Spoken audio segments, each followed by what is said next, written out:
Last Wednesday evening, China announced a sweeping expansion of its export controls on rare earth elements and rare earth processing equipment, as well as technologies related to batteries, vehicles, industrial diamonds, and superhard materials. To be clear, this is not just about the United States. These actions, if implemented, would apply to the entire world. China's announcement is nothing more than a global supply chain power grab.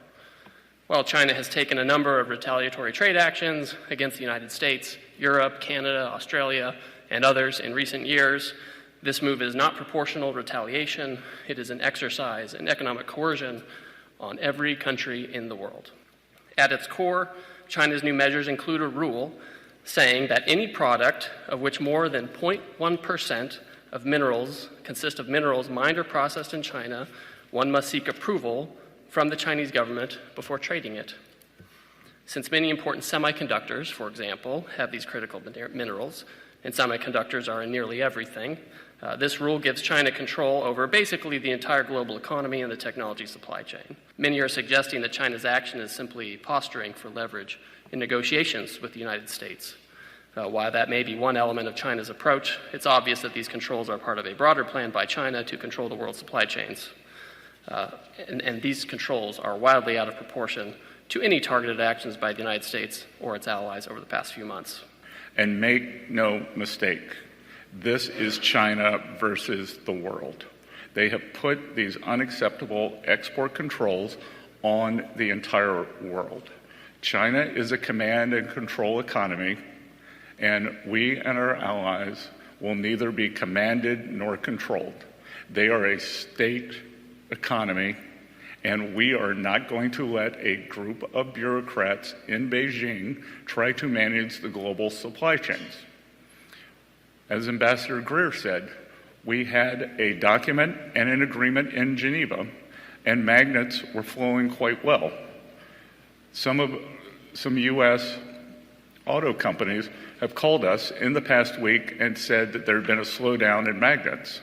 So when we asked the Chinese about this, they said, oh, it probably had something to do with the holiday. Had something to do with the holiday.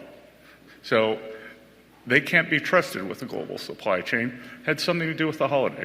Not only is China fueling Russia's war, but China's actions have once again demonstrated the risk of being dependent on them on rare earths, and for that matter, anything.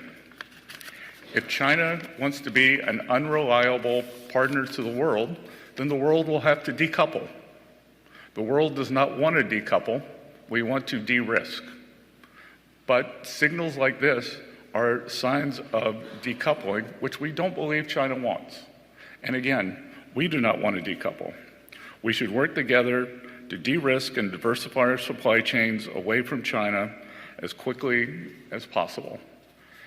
China says that these rare earths are used in military materials and that they want to maintain peace in the world.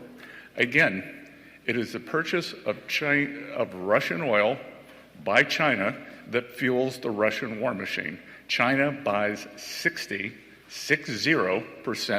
of Russian energy.